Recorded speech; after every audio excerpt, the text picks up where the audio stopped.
Muwonge yakwatibwa olunaku lw'eggulo n'ebiwandiiko ebijingirira eby'ekitongole ekivunanyizibwa ku ddagala mu ggwanga ekya National Drug Authority ng'agamba mbu mukozi wa kitongole kino. Ono okukwatibwa kiddiridde omu ku batunda eddagala ly'ekinansi okuweebwa ebbaluwa enjingirire kwe kwekubira omulanga mu bekikwatako ng'amaze okumuggyako obukadde bw'ensimbi obuwerera ddala 7. And you invited all. Okay, it's okay. Okweyita kyatali kubanga yeyita inspector wa National Drug Authority ate nga National Drug Authority tebamumanyi. Ekirala okwesa okujukuju kunoonya kufuna ssente ku bantu naye yeyabusabira ebiki obusaaniizo bwe ate nga si bituufu. Ono agenda kuvunaanibwa emisango egy'enjawulo omuli okweyita kyatali, okufuna ssente mu bukujjukujju n'emirala mingi. Ye Muwonge avunaanibwa agamba nti bamusibako matu ga mbuzi okumuliisa engo.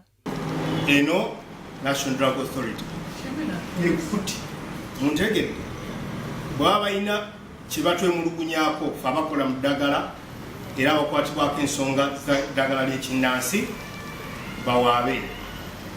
Baŋŋambye jjo balina obukakafu n'empapula ze balina bagende mu kkooti tujja kuwoza. Akulira ebyokunoonyereza eddagala mu kitongole ky'ebyobulamu mu Uganda, Dr. Sembatya Grace ategeezezza mu kiseera kino nti amateeka gakole ogwago kubanga abafere beeyongedde mu ggwanga.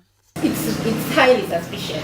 If it's like forgery, like they're saying, we have handwriting experts who can really get into that because this guy, we are pushing the bill on traditional medicine and that fraternity that was taken off air is really up in arms. So I'm here for that reason. Abantu bakubiriziddwa okubeera obulindaala naddala ku basawo abafere kubanga bangi abalina obulwaliro obutakkirizibwa mu ggwanga nga n'abamu tebalina biwandiiko bibakkiriza kujjanjaba bantu. Nakyanzi Hasifa, WBS TV.